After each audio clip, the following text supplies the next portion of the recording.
মকরামপুরে বৃন্দাবনের আদলে অকাল দোলযাত্রা, ভক্তি ও আনন্দে মুখর 4 দিন।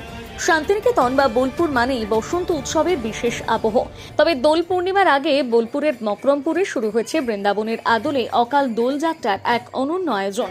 3রা মার্চ দোলের আগে এই 4 দিন ব্যাপী উৎসব ঘিরে এলাকায় তৈরি হয়েছে ভক্তি ও আনন্দের অপূর্ব মেলবন্ধন। মকরমপুরে ভক্তি বেদান্ত আশ্রমে আয়োজিত এই উৎসবে বৃন্দাবনের জনপ্রিয় লাটমার হোলি ও ফুলের দোল এর আদলে নানা নিয়ম কানুন মেনে পালিত হচ্ছে অনুষ্ঠান, যা বাংলার প্রচলিত দোল উৎসবের থেকে কিছুটা আলাদা এবং বিশেষভাবে বর্ণিল। আবির খেলার পাশাপাশি এখানে রয়েছে ভজন, নাম সংকীর্তন, ধর্মীয় আলোচনা ও বিশেষ ভোগ নিবেদনের মতন একাধিক আধ্যাত্মিক কর্মসূচি। আয়োজকদের তরফে জানানো হয়েছে 4 দিন ধরে চলবে উৎসব।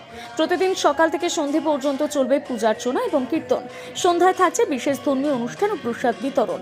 শান্তিনিকেতন সংলগ্ন এলাকা হওয়ায় এই উৎসবে বাউল গানের বিশেষ প্রভাব লক্ষ্য করা যাচ্ছে। স্থানীয় শিল্পীদের পরিবেশনায় বাউল সুরে ভক্তিমূলক পরিবেশ আরও প্রাণবন্ত হয়ে উঠেছে।